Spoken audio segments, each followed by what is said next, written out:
les bendiga, estimados hermanos y todos los que se unen a esta transmisión. Salmo 32 en la versión Palabra de Dios para Todos. Qué afortunados son aquellos rebeldes a quienes Dios les perdona sus pecados.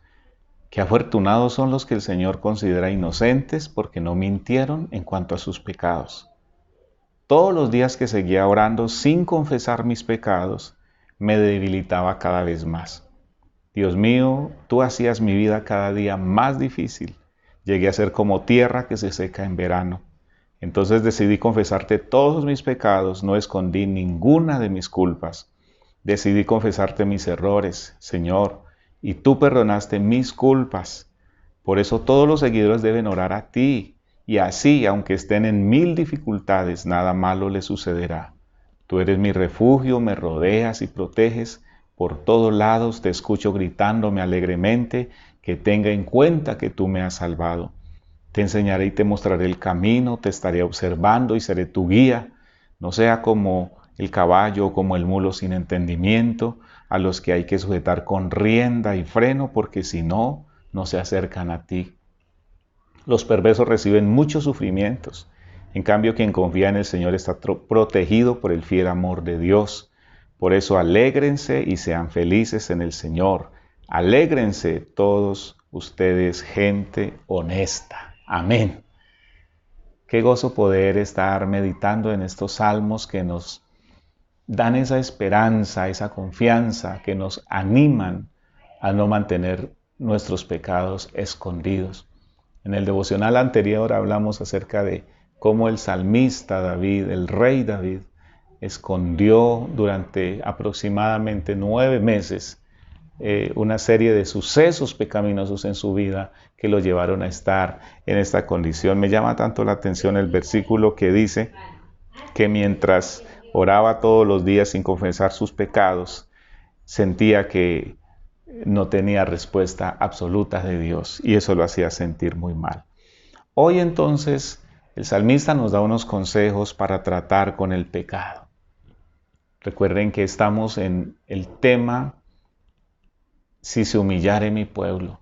Y lo que estamos desafiando a cada creyente, a cada persona que por lo menos se une a esta transmisión, es estar a cuentas con el Señor, arreglar diariamente su comunión con Dios, confesar al Señor sus pecados.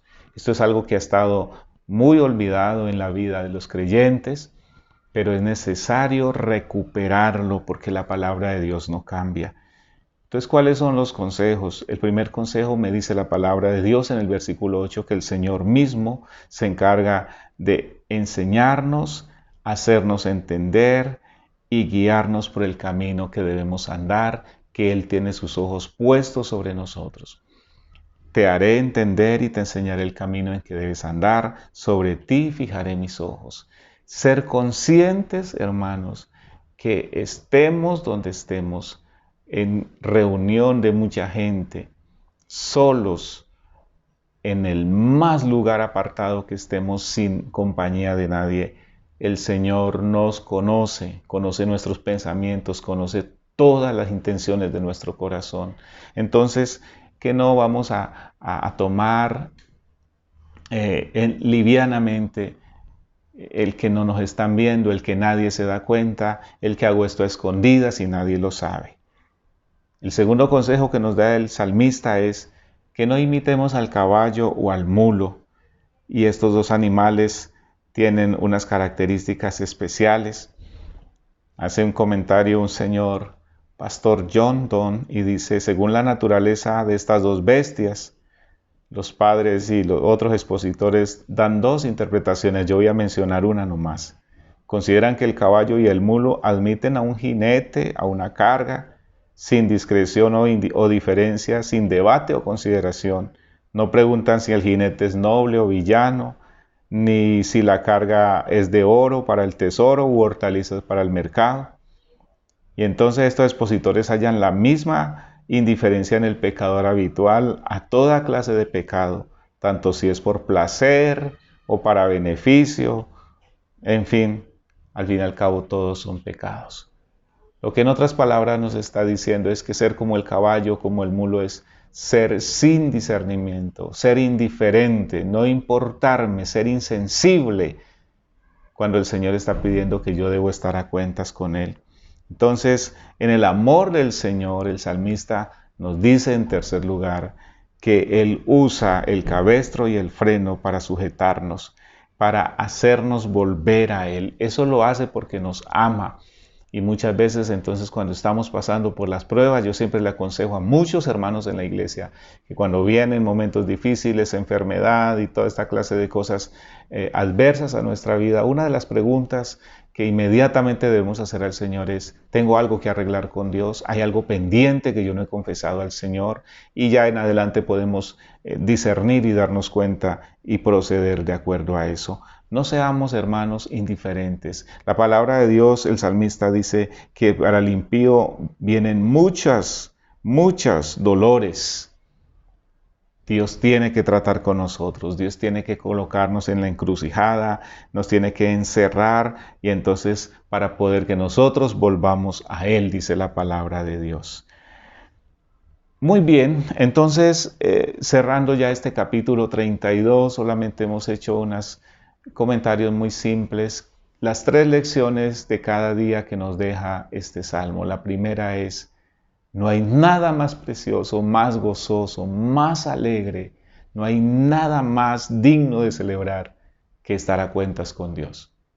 Eso lo dice el salmista de entrada y eso es lo mejor. Lo segundo es que cuando pecamos, entonces hay 2 vías a través de las cuales nosotros podemos dirigirnos para solucionar o empeorar la situación.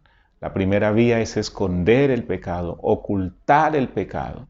Y como observan en David, al ocultarlo una cosa, un pecado llevó a otro, y ese a otro, y ese a otro. Y aún faltan, porque debo comentar otras cosas que fueron desencadenándose en todo este proceso de ocultar el pecado por algo así como 9 o más meses. La tercera cosa es que el Señor siempre perdonará nuestro pecado cuando vengamos a Él. El apóstol Juan nos recuerda y nos dijo que cuando confesamos, Dios lo que inmediatamente hace es perdonar nuestros pecados y limpiarnos de toda maldad. Y lo que vimos hoy entonces es que Dios siempre está presto para ayudarnos, aun cuando nos comportamos como el mulo o el caballo. Él usará la disciplina para atraernos hacia Él. Pero el salmista de primera nos llama a que el Señor está allí para hacernos entender, para guiarnos y para mostrarnos el camino por donde debemos andar. Y nos dice: no se sometan a los dolores que hay para los impíos, porque para ellos vienen muchas situaciones adversas con el fin de hacerlos volver. Pero mis hermanos, amados, amigos, aun si usted no tiene una comunión plena con Dios, está revisando estos salmos. Qué bendición que usted pueda orarlos, arrodillarse al Señor, sacar un momento solo con el Señor y orar esos salmos a Dios. Si usted es un líder de la iglesia, revise su vida, cómo está su vida con el Señor, porque esto trae obstáculos también al ministerio personal y de la iglesia.